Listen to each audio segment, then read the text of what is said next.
Hey, good afternoon, guys.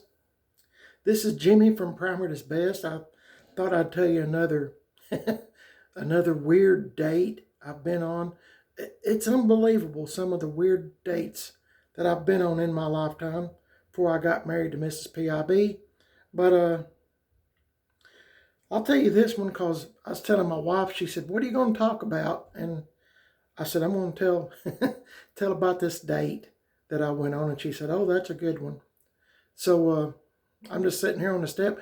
I was going to go outside and what I call play with trucks, but it is just absolutely too cold. It's in the 30s and the wind is really blowing. It makes it feel like it's in the 20s. Of course, I got all my camouflage on. But anyway, let's get on to the story.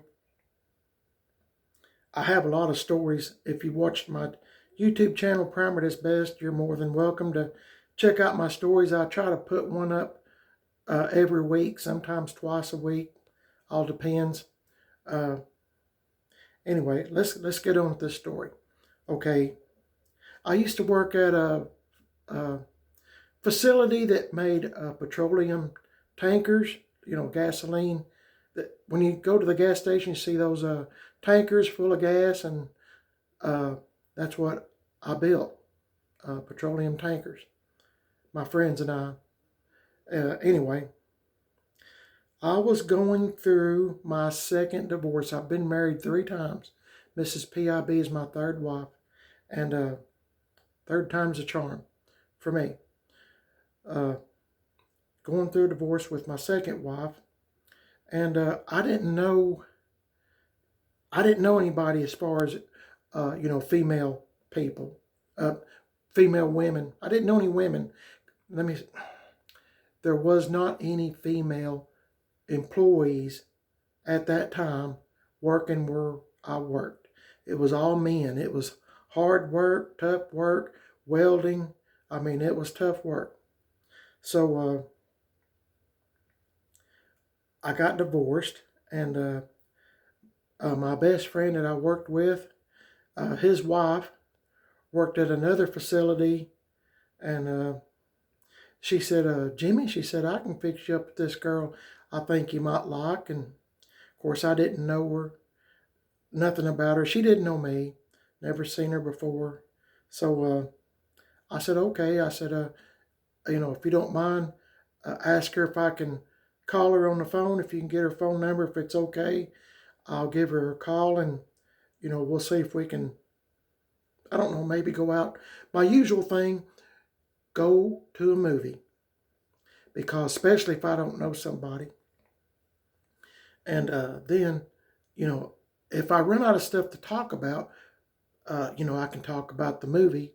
What do you think of it? Or what about this part in the movie? Something that makes me look, like I'm interested in her.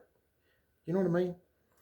Anyway, so I got her phone number and talked to her on the phone, and for a couple times, and we finally set a date, uh, to go out to go see a movie and go someplace, and maybe I think we got pizza at Pizza Hut.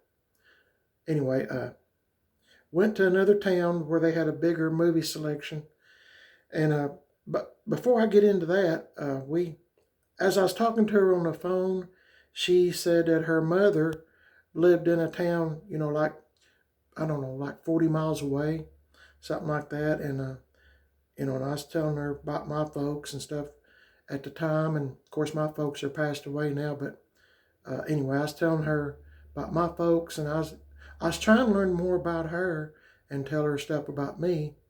And so uh, she talked about her mother a little bit. Well, I remembered that. So we went, like I said, went to another town that had a bigger movie selection, and watched a movie. I don't even know what the movie was. I was just trying to impress her, show her a good time. I was opening up the door for her. I do that with my wife now, at car door and stuff. I'll open up the door for my wife, just trying to be the best I can be and show my wife or my date at the time, respect. So I was doing all that, and we went to see the movie, went to go get a pizza, had some leftover pizza, and I told her, I said, well, you can have the pizza, take it home with you if you want it. I was trying to be as obliging as I could. Well, on the way back home, it's like 30 miles back to where we live in the other town that we live in. So hope this is making sense. Anyway, on the way back home, I had the radio going and stuff, and I was just trying to make conversation.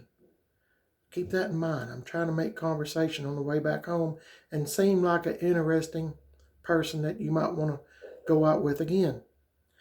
So I was trying to think up stuff, and I was running out. I'd already talked about the movie and stuff, and how good the pizza was, blah blah blah.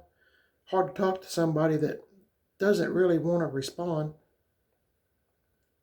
But I was trying to make the best of it. I could tell this is probably going to be a one-time date.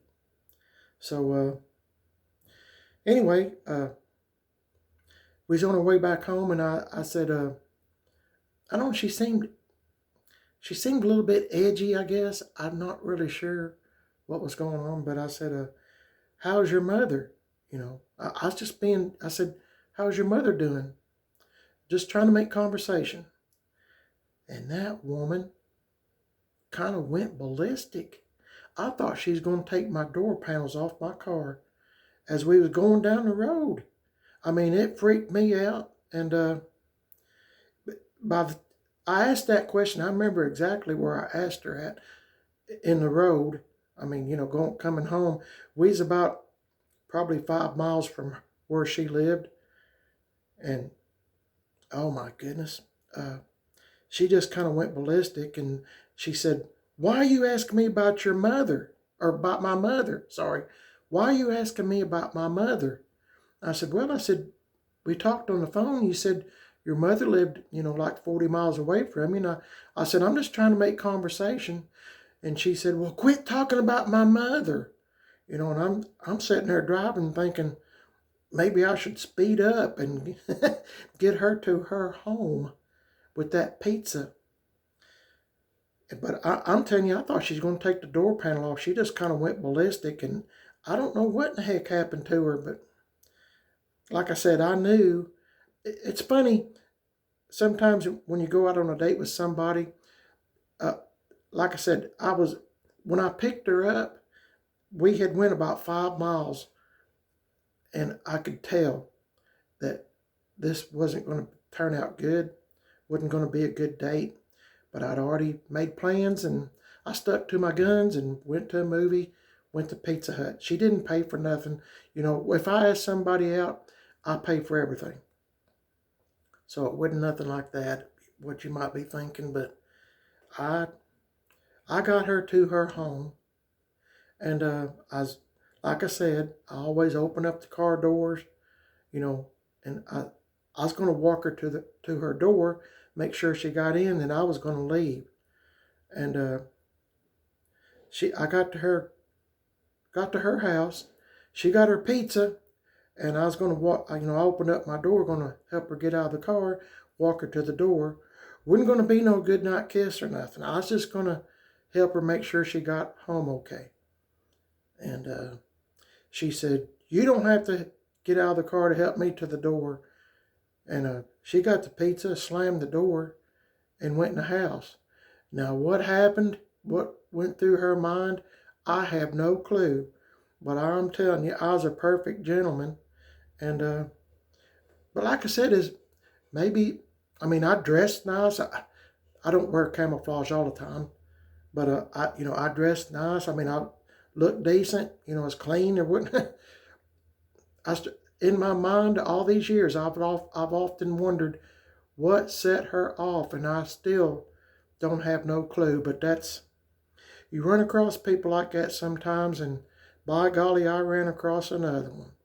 So anyway, I thought you might enjoy this story. A lot of people said, boy, you've been out on some weird dates. Well, let me tell you, I have. I've had more than my share of them. So thought you might enjoy this story. If you did, like and subscribe to Primer Does Best. I'd appreciate it. And tell your family and friends that, check out my YouTube channel. Not only do I talk about cars and trucks, but I tell about stories like this too. So if you like this kind of stuff, just go back through my videos. You'll see some more stories, weird things that's happened to me during my life. So y'all have a blessed day. You're watching Primer That's Best. I'm also on Instagram, Primer That's Best, Facebook, Primer That's Best, and hope to see you again in the next video. God bless y'all. I'll see y'all later.